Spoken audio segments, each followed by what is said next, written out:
наблюдавате влитането на група от 5 вертолета.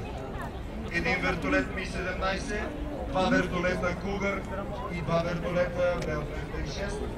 Параден строй клин с интервална дистанция между вертолетите 30 на 30 метра.